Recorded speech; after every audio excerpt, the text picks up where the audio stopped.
Those wanting to rent a place in Canada are up against the toughest market in 2 decades. That's according to new data from the CMHC, which says surging demand is outstripping supply and low vacancy rates are driving up prices. Joining us now is Iorwerth, Deputy Chief Economist at the Canada Mortgage and Housing Corporation. Thanks so much for making time today. Good to be with you. So vacancy rates at their lowest level in more than 20 years. What is behind all this demand right now? Well, we've got multiple factors. The immigration is coming back. People are moving to the cities. Interest rates have gone up, so people are more reluctant to go into the housing market and take on that big mortgage. So demand is going up. And one of the metrics that you look at to kind of understand whether people are, staying put or why they're staying put, part of that is the turnover rate, I understand? Yeah, what happens is that if you have a rental unit, your rent will generally go up a little bit every year, to cover costs, but there are also rent controls.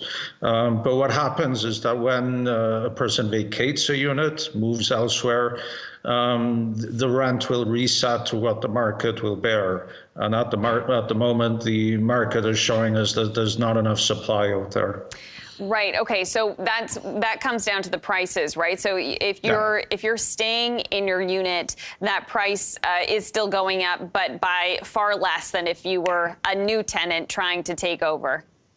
Yeah, exactly. And that's even if you find a place. As you mentioned, the vacancy rates are extremely low. Mm-hmm. But if you're lucky enough to find a place, then you're going to be paying much higher rents.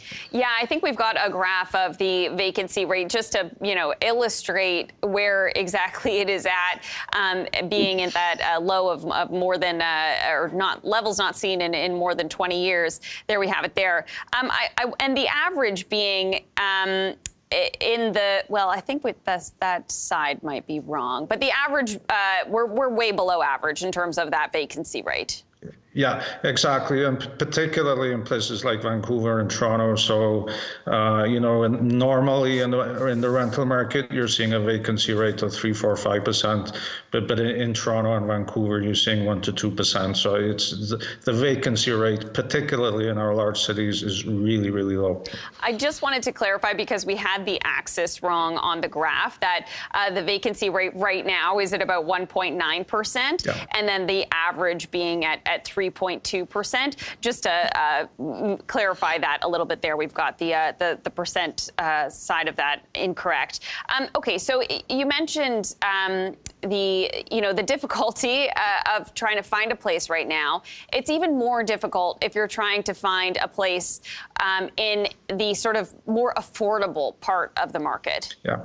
Yeah, exactly. I mean, there's new construction going on, but the cost of construction has gone up so much that new rental units are going to be more expensive.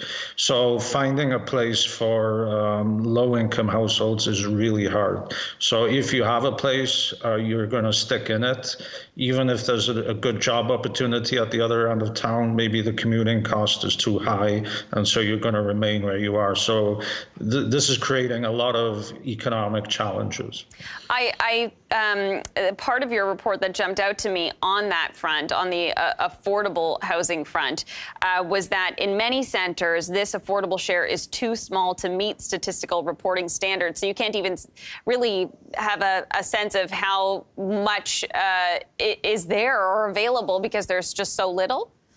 Yeah, exactly. And, it's becoming a broader issue than that. I mean, we've always been concerned about the available units to very low income households. But it's now, even middle income households are going to have a problem affording a place to rent. So there's just a widespread shortage of rental units. And even though supply has increased, though, hasn't it? Supply has increased over the last few years. There's been a little bit of a policy shift.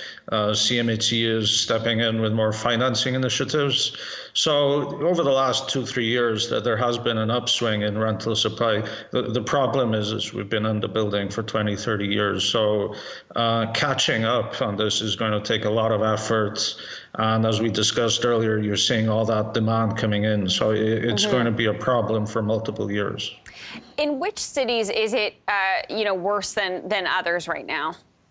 Well, at the moment, we were seeing particular problems in the traditionally unaffordable cities, Toronto, Vancouver, and it's spreading out from there. So from Toronto to Kitchener, from Vancouver to Surrey and up the valley. We're also starting to see problems or challenges in places like Halifax that may be COVID related. On the other hand, you are seeing relative affordability, particularly in the province of Quebec and in Alberta. So Edmonton, for example, it's got a large rental sector.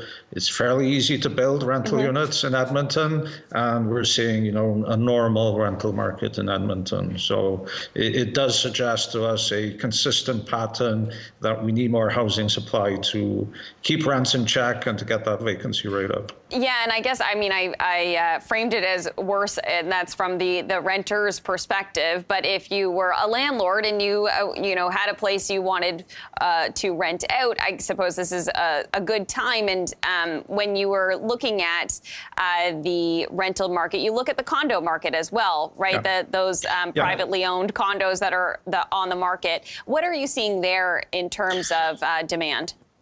Well, there's a lot of demand for those units as well. And as we found out in this report, the rents are higher in the condo market, but that's probably, it's basically because condos are better built, they're more modern. They've probably been built within the last few years, so they're nicer units. Whereas the traditional purpose-built rental, some of them are going back a while. So the condo market is an important part of the rental market. It's not for very low-income households, but it's part of a healthy overall rental system. And so that's why everything helps. We need more condo rentals. We need more purpose-built rentals. It's an across-the-board effort.